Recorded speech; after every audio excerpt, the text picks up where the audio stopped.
அன்பார்ந்த பெரியவர்களே, தாய்மார்களே, ஒரு சிறிய கிராமம், தமிழகத்தினுடைய மிக முக்கியமான ஒரு கிராமம். எத்தனையோ இடத்துக்கு போனோம்னா, அண்ணா எந்த ஊருன்னு கேட்டீங்கன்னா, சிங்கப்பூர்ல ஒரு 2-3 பேர் சொல்லி நான் கேட்டிருக்கின்றேன். சொந்த ஊர் சேந்தமங்கலங்க, நாமக்கல் பக்கத்தில் சின்ன ஊர் அப்படிம்பாங்க.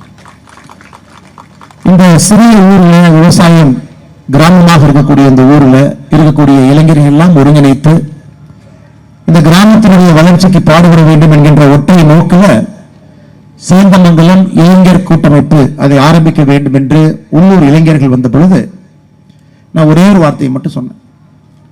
நீங்க ஐயா இளையவேந்தர் ரவி பச்சமுத்தையாவெல்லாம் கூப்பிடும் பொழுது எனக்காக ஒரே ஒரு விஷயத்தை மட்டும் செய்யுங்க, உள்ளூர்காரங்களை மட்டும் நீங்க கூப்பிடுங்க.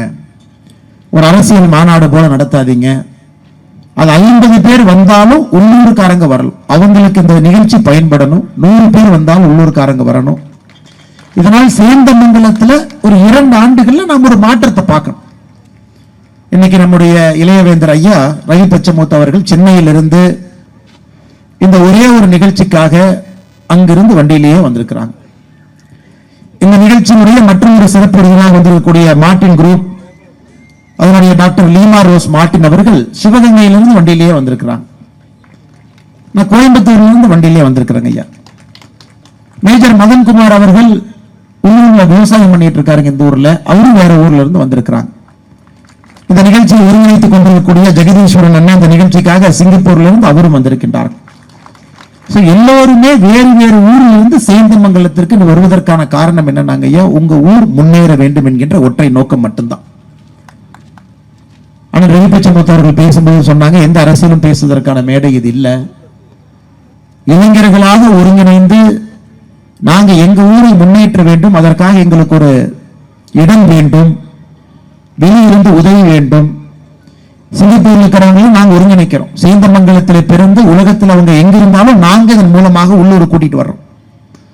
இந்த உள்ளூர்ல சில விஷயங்களை நாங்கள் செய்ய ஆரம்பிக்கின்றோம். கல்வி, தரமான கல்வி சேந்தமங்கலத்தில் பிறந்திருக்கக்கூடிய எந்த குழந்தையாக இருந்தாலும் இந்த கூட்டமைப்பு மூலமாக நாங்கள் கொடுப்போம். அவங்களுடைய முதல் வேலை எவ்வளவு ஒரு விஷயம் பாருங்க. அதே போல உள்ளூர்ல மற்றொரு மிக முக்கிய விஷயமாக விளையாட்டு. உள்ளூர்ல எல்லா குழந்தைகளும் விளையாடுவதற்கு நல்ல வசதிகளை ஏற்படுத்தி நல்ல விளையாட்டு வீரர்களை உருவாக்குவதற்கு இந்த கூட்டமைப்பை பயன்படுத்த போறோம்.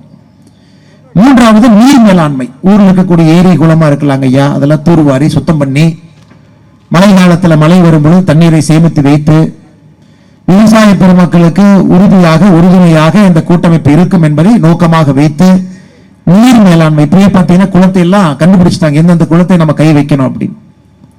அது 4வது விவசாயத்தை ஊக்குவிப்பதற்கு வெளியே இருந்து ஆட்களை கொண்டு வந்து இயற்கை விவசாயமாக இருக்கட்டும், இதெல்லாம் செய்ய முடியும். விவசாயிகளுக்கு நாங்க பயிற்சி கொடுக்கிறோம் உள்ளூர்ல இருக்கிறவங்களுக்கு.